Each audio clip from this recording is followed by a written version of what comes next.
Assalamualaikum warahmatullahi wabarakatuh. Ketemu kembali di The Comment Sobat Sindo.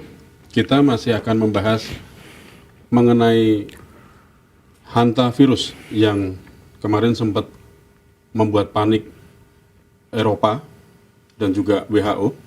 Nah, ini kita akan membahasnya bersama Mas Pung dan juga Mas Andri. Kita baru ada kabar nih sedikit. Tapi sebelum kita bahas kabar dari Kemenkes ini, kita ikutin dulu ada VT, Mas. Oke. Ada VT dulu soal hantavirus. Oke.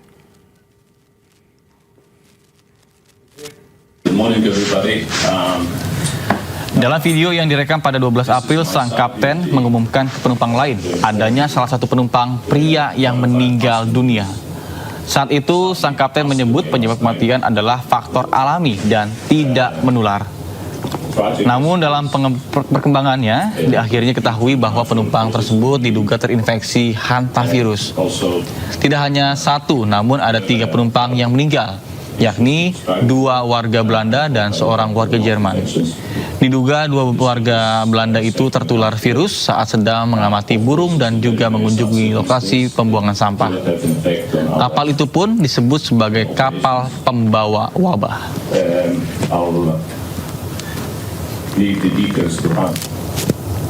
Usai merebaknya dugaan infeksi hantavirus, kapal pembawa wabah itu pun dilarang bersandar di pelabuhan Tanjung Verde. Kapal penjaga pantai pun terlihat berjaga di sekitar kapal pesiar. Kapal berpenumpang 150 orang itu terombang-ambing di perairan Tanjung Verde hingga petugas kesehatan berhasil menangani situasi. Selain 3 penumpang yang meninggal dunia, 3 penumpang lainnya sudah positif terkonfirmasi tertular dan dilarikan ke rumah sakit menggunakan helikopter ambulans. Sementara 5 orang lainnya dalam status terduga. Ya, dari kapal pesiar di tengah lautan di kawasan Tanjung Verde, Afrika Barat ya ini posisinya. Virus ini dilaporkan muncul. Nah ini konon virus ini variannya adalah varian Andes yang dikabarkan langka tapi kuat. Ini Mas, kita yang perlu kita bahas adalah kita kan belum lama nih ya baru sembuh dari trauma COVID. Kita perlu panik lagi nggak sih? Soalnya di Eropa dan di oleh WHO ini beberapa negara dunia sudah mulai dalam tanda kutip meningkatkan kewaspadaan. Ya, kalau kita cermati ya, memang sebenarnya virus ini kan tidak berbahaya COVID-19. Dari sisi penyebarannya ya. Kalau akibatnya kan tergantung masing-masing ya. Akibatnya itu tergantung dari masing-masing individu apakah dia memiliki komorbid atau tidak gitu kan. Benar. Terus kemudian sejauh mana dia bisa mengidentifikasi bahwa serangan itu sudah serius ke dalam mungkin sistem pernapasan, demam gitu kan. Nah, itu kan sebenarnya kan kita udah pengalaman lah ya kayak gitu ya. Bahwa kita itu virus biasa atau virus tidak biasa gitu kan. Intinya gitu aja ya. Kalau influenza itu kan memang sudah hidup sejak masing-masing kita belum lahir udah ada influenza itu kan. Bahkan zaman dulu juga ada. Dan gejalanya mirip-mirip gitu. Nah, mungkin sebelum nanti orang-orang yang berkompeten untuk menjelaskan ya paling tidak kita bisa berdasarkan pengalaman. Jadi panik adalah salah satu yang menyebabkan orang semakin imunnya makin terganggu gitu. Jadi panik sebenarnya tidak perlu gitu. Tidak perlu panik karena memang jangan-jangan paniknya ini kabar virusnya ini lebih berbahaya dari virusnya sendiri gitu. Nah ini soal paniknya yang lebih berbahaya. Jadi paniknya ini jadi kalau dulu kita panik wajar karena kita nggak ngerti saat itu. Kita menghadapi bahkan ketika suspek aja, misalnya Mas Teguh suspek, saya nggak berani nih.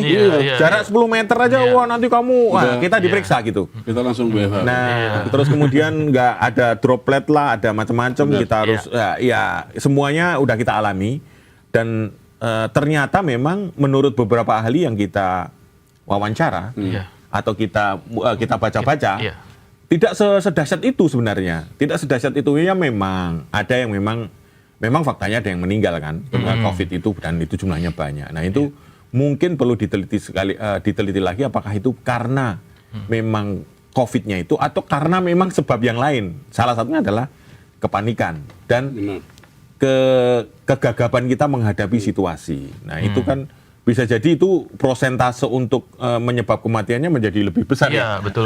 Bisa jadi lebih besar. Kegagapan sistem kesehatan masyarakat kita seperti apa, itu juga bagian dari itu. Bahkan kalau kita ingat itu kan kita di grup-grup WA, kita buka WA aja nggak berani waktu itu. Iya. Karena innalillahi wa inna ilaihi raji'un, innalillahi kan gitu kan. Betul. Benar. Nah, ingat iya. banget itu posisinya tuh apa namanya? Iya kan? Dikit-dikit ini dikit-dikit. Aduh.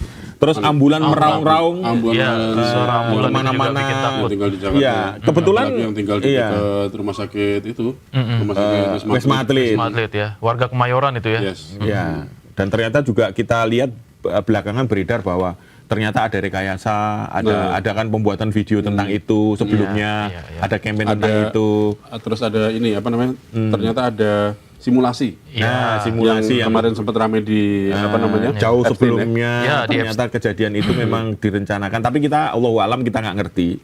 Karena itu semua bagian dari para ahli dan orang-orang yang memiliki kapasitas untuk membuktikan itu ada atau tidak ada sesungguhnya. Mungkin COVID-nya ada, tetapi peningkatan efeknya itu yang kita nggak ngerti kan. Iya. Namanya itu kan juga turunan dari influenza kalau ya bisa-bisa saja gitu. Nah, mungkin karena kita punya pengalaman itu ya kita semestinya tidak perlu panik menghadapi hantavirus. Meskipun kita tetap waspada, tetap memantau ya. Sistem kesehatan kita mestinya sudah lebih aware lagi. Karena kan kemarin katanya ada yang di Singapura, ya kan, kabarnya sudah ada yang kena terinfeksi itu, terus kemudian katanya kabarnya juga sudah masuk di sini orang asing. Nah, itu kan mesti di-clearkan oleh otoritas yaitu Kementerian Kesehatan gitu. Jangan sampai justru ini dibiarkan sehingga menjadi liar gitu. Liar dan justru itulah yang memicu kepanikan. Kalau menurut saya itu sih untuk awal gitu.